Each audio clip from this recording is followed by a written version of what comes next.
911 in progress.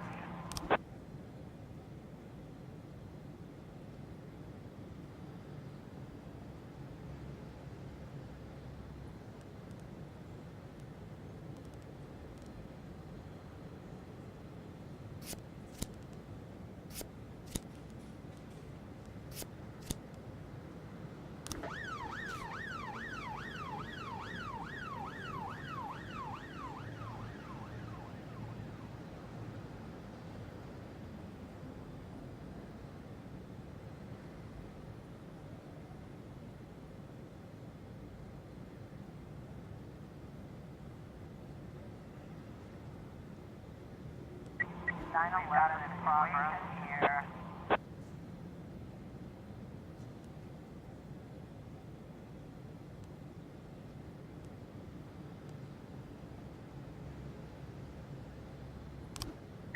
Eight 11 complete.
Nine 11.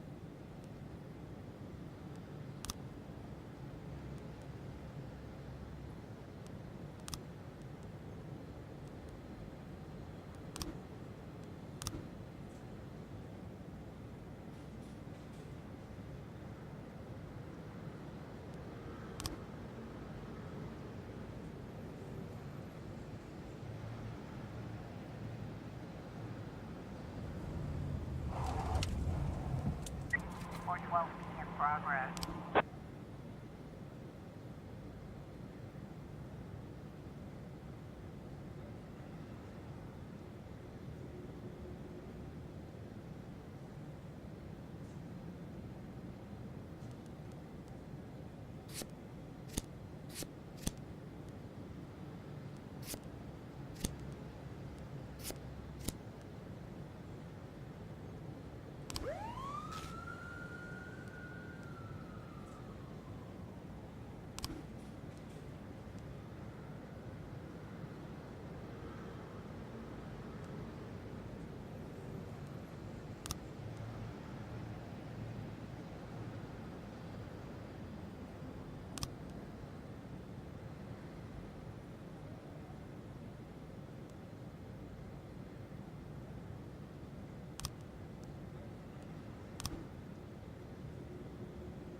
Four 10 A in progress. Race 10 1, Sergeant Southpaw.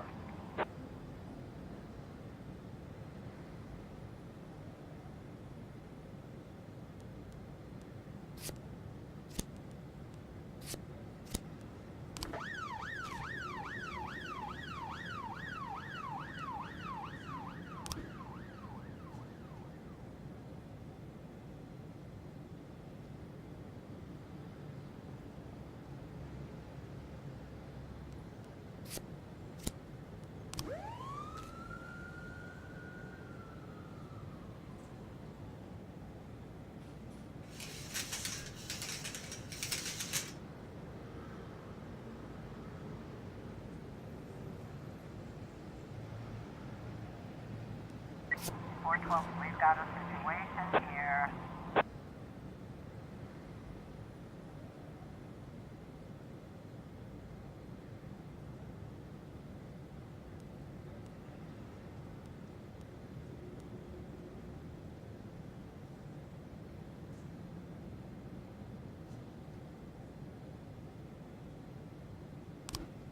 Four ten A complete.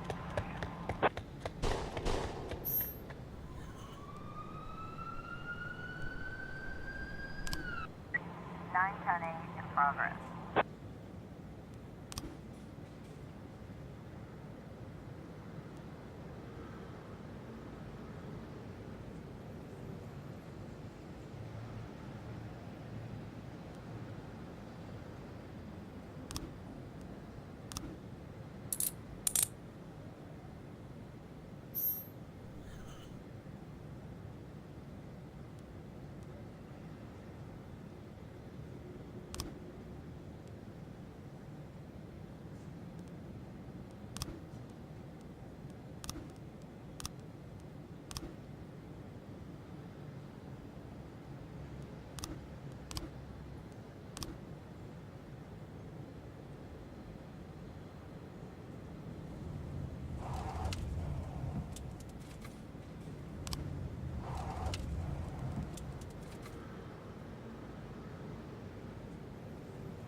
I was trying to raise 10-1, Sergeant Hotspot.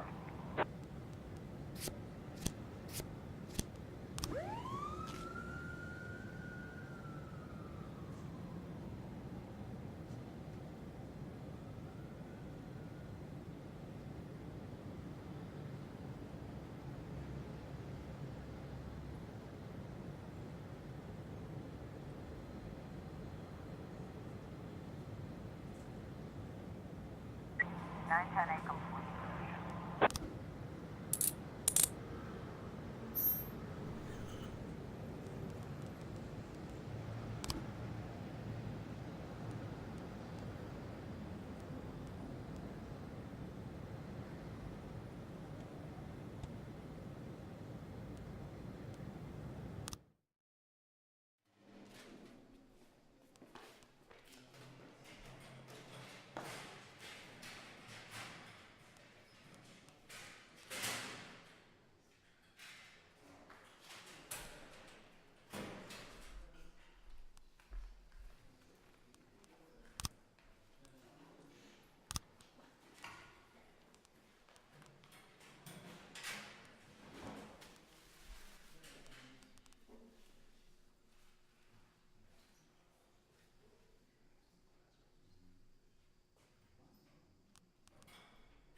In my new role as corrupt official, I had to give up some of my favorite habits.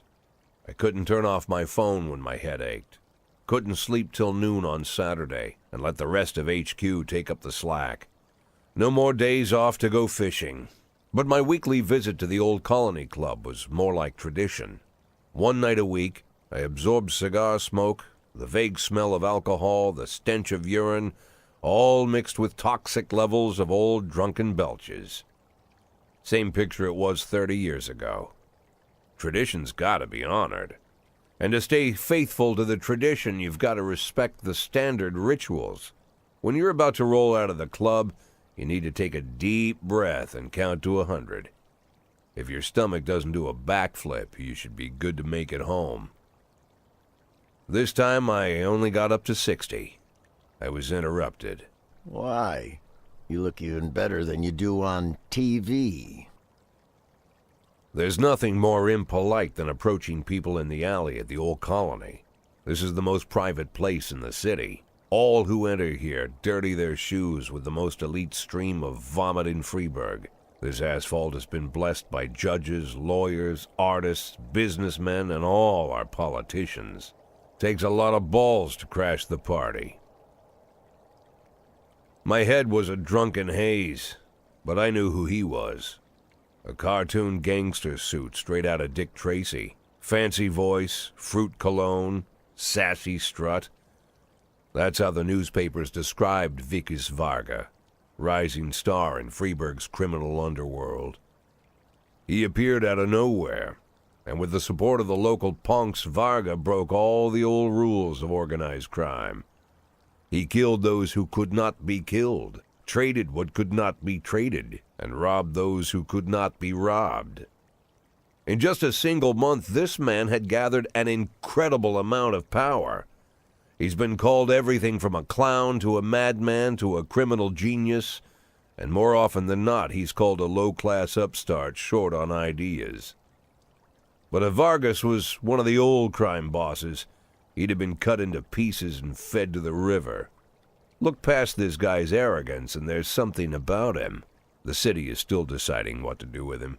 Meanwhile, he's burning down the houses of old city mobsters. Not the best time to talk, Mr. Varga. Well, you know my name.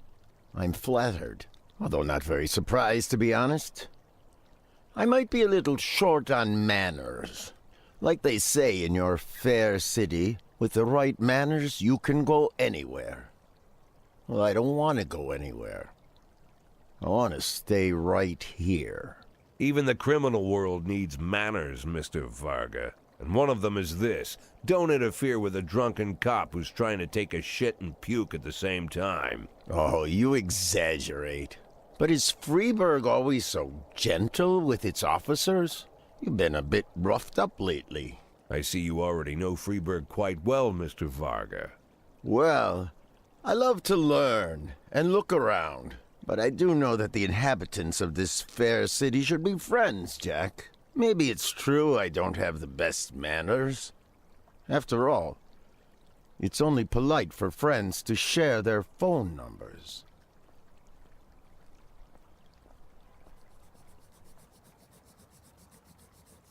This city of yours moves so fast. I feel like I'm hooked on amphetamines all over again. You wake up in the morning full of ideas, and by nightfall, you've all had each other killed. So don't wait too long to call. I don't mind if you're drunk. It's all the more fun. I'll be stoned myself, most likely. Hell, I'm a little stoned right now. It's the only way to live in this place. I like your city, Jack. I'm here to stay.